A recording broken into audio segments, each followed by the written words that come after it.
Shalom Bapak Ibu Saudara yang dikasihi oleh Tuhan, bertemu lagi dalam pembelajaran firman Tuhan di program gereja yang luar biasa, Rehat, Renungan Hati Sehat. Sebelum kita akan mendengarkan belajar tentang kebenaran firman Tuhan, sebelumnya kita berdoa dulu. Kita berdoa. Tuhan Yesus, kami bersyukur untuk waktu ini Tuhan, kami mau belajar kembali tentang kebenaran firman Tuhan. Berkati kami Tuhan untuk kami bisa memahami dengan baik kebenaran firman Tuhan ini dan menjadi kekuatan penopang yang baru dalam kehidupan kami. Terima kasih Tuhan, dalam nama Tuhan Yesus kami berdoa. Amin. Bapak Ibu yang dikasihi oleh Tuhan, izinkan saya untuk sharing, untuk berbagi pengalaman di mana perjalanan kehidupan saya bersama dengan Tuhan yang luar biasa, yaitu belajar tentang cukup. Belajar tentang cukup. Bapak Ibu Saudara, saya akan mendasari dari kebenaran firman Tuhan diambil dari Filipi pasal yang keempat, ayat yang ke-11. Dasar firman Tuhan kita, Filipi yang pasal yang keempat, ayat yang ke-11. Demikian firman Tuhan. Kukatakan ini bukanlah karena kekurangan, sebab aku telah belajar mencukupkan diri dalam segala keadaan. Bapak Ibu Saudara, kalau belajar tentang cukup, apakah di antara Bapak Ibu Saudara ada yang pernah merasakan ketidakcukupan dalam kehidupan Bapak Ibu? Ya, nanti dijawab sendiri-sendiri ya Bapak Ibu ya. Belajar cukup secara arti harafiah dalam KBBI itu adalah artinya tidak kurang, tidak lebih, cukup. Nah, apa yang akan kita pelajari dari belajar cukup sesuai dengan kebenaran firman Tuhan? Bapak Ibu, kalau kita mau belajar dari pengalaman di dalam Alkitab, yaitu bangsa Israel, Bapak Ibu. Bangsa Israel yang tentu saja kita kenal adalah bangsa yang keras kepala, yang sulit untuk bersyukur. Bahkan meskipun sudah berkali-kali Tuhan menyertai bangsa Israel, menunjukkan mujizat kepada bangsa Israel, tetapi mereka tetap saja bersungut-sungut, mereka tetap saja menuntut. Nah, kalau kita lihat di dalam Keluaran pasal 16, ayat pertama sampai dengan ayat yang ke-35, kita mau belajar bangsa Israel, perjalanan bangsa Israel. Sekian tahun Tuhan izinkan bangsa Israel untuk melewati perjalanan menuju ke tanah Kanaan tidak terlepas dengan namanya penyertaan dari Tuhan. Tetapi ketika mereka dihadapkan suatu permasalahan, mereka akan bersungut-sungut. Pada Keluaran pasal 16 yang pertama, bangsa Israel berangkat dari Elim, tiba di Gunung Sin, di padang Gunung Sin, sekitar 1,5 bulan Bapak Ibu. Ketika dalam perjalanan itu, kemudian mereka ketika sampai di padang Gunung Sin, bekal mereka habis, kemudian mereka merasa kelaparan hingga sampai mereka bersungut-sungut kepada Tuhan. Di ayat yang ketiga dikatakan, dan berkata kepada mereka, kalau kami mati tadinya di tanah Mesir oleh tangan Tuhan ketika kami duduk menghadapi kuali berisi daging dan makan roti sampai kenyang. Sebab kamu membawa kami keluar dari padang gurun ini untuk membunuh seluruh jemaat ini dengan kelaparan. Sungut-sungut daripada bangsa Israel itu sering ditunjukkan ketika mereka tidak mendapatkan keinginan yang mereka inginkan, begitu Bapak Ibu. Bangsa Israel disayang oleh Tuhan.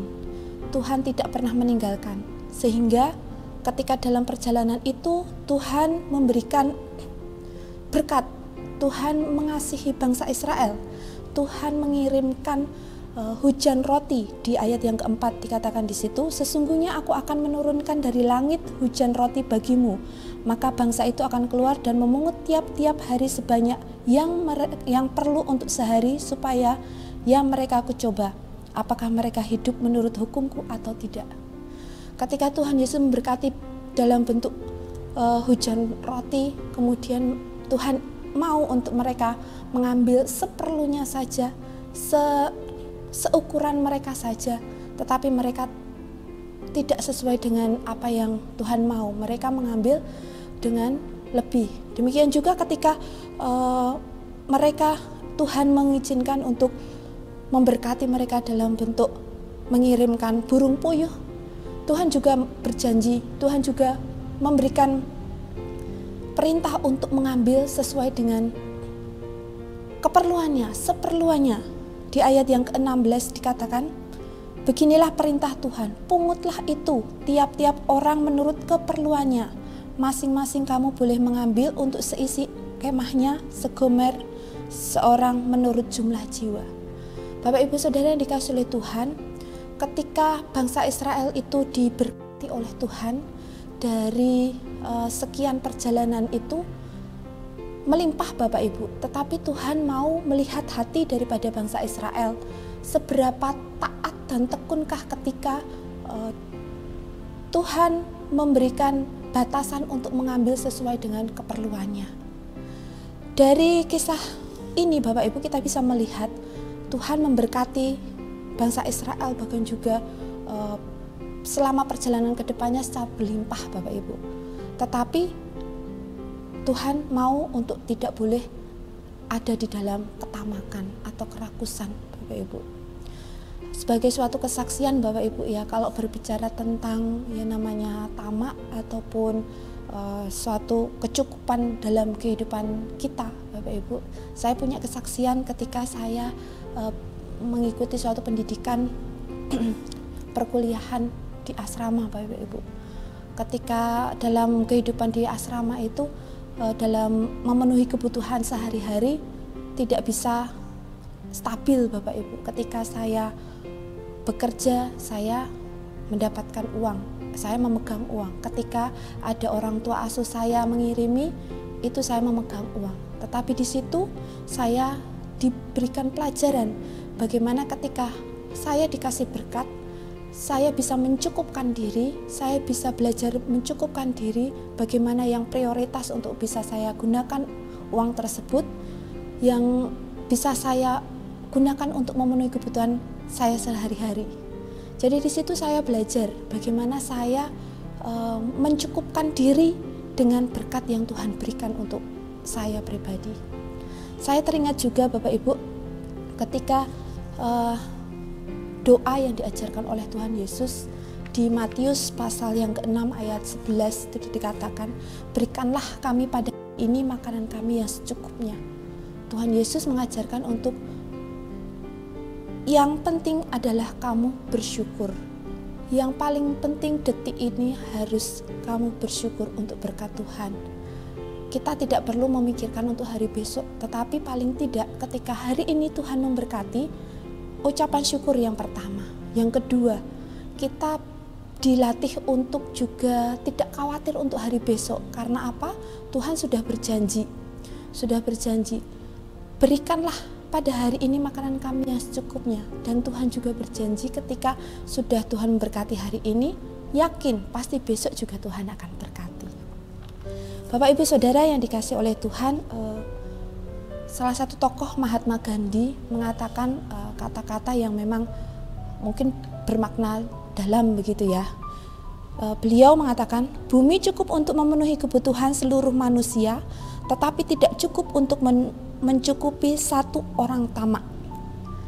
Kata-kata ini dalam ya Bapak Ibu, ini memiliki arti bahwa kita harus memiliki makna juga bersyukur ketika Tuhan memberkati kehidupan kita di sekeliling apa yang kita dapatkan.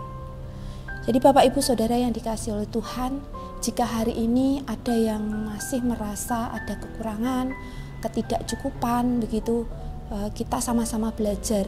Kita mengingat bahwa dulu sampai sekarang Tuhan masih memelihara kita. Dulu sampai sekarang Tuhan masih memberkati kita. Dulu sampai sekarang Tuhan masih memberkati setiap kebutuhan-kebutuhan kita. Bapak Ibu Saudara, mari kita belajar dalam keadaan apapun, tetaplah bersyukur dan ingatlah bahwa di atas segalanya Tuhan yang akan memelihara kehidupan kita. Mari Bapak Ibu Saudara, kita mau belajar mencukupkan setiap pemahaman kita bahwa kata cukup, tidak kurang dan tidak lebih itu artinya bahwa kita belajar untuk terus bersyukur, terus mengucap syukur kepada Tuhan untuk setiap berkat yang saat ini kita terima. Amin. Untuk kebenaran firman Tuhan, kiranya kita bisa belajar dari kebenaran firman Tuhan ini untuk sama-sama bertumbuh di dalam Tuhan. Kita akan akhiri untuk kebenaran firman Tuhan, kita berdoa. Tuhan Yesus, kami sangat bersyukur di hadapan Kau Tuhan. Kami belajar bagaimana ketika Tuhan memberkati kami, saat itu juga kami harus bersyukur Tuhan. Kami tidak akan khawatir untuk hari besok karena Tuhan sudah berjanji bahwa ketika Tuhan sudah memberkati hari ini, hari besok pun Tuhan juga yang akan memberkati. Terima kasih Bapak, berkati setiap jemaat yang ada di gereja Ngadinegara Tuhan, setiap pekerjaan, sekolah, apapun yang dikerjakan, Tuhan Yesus yang akan memberkati. Terima kasih Bapak, di dalam nama-Mu Tuhan kami berdoa dan mengucap syukur. Amin.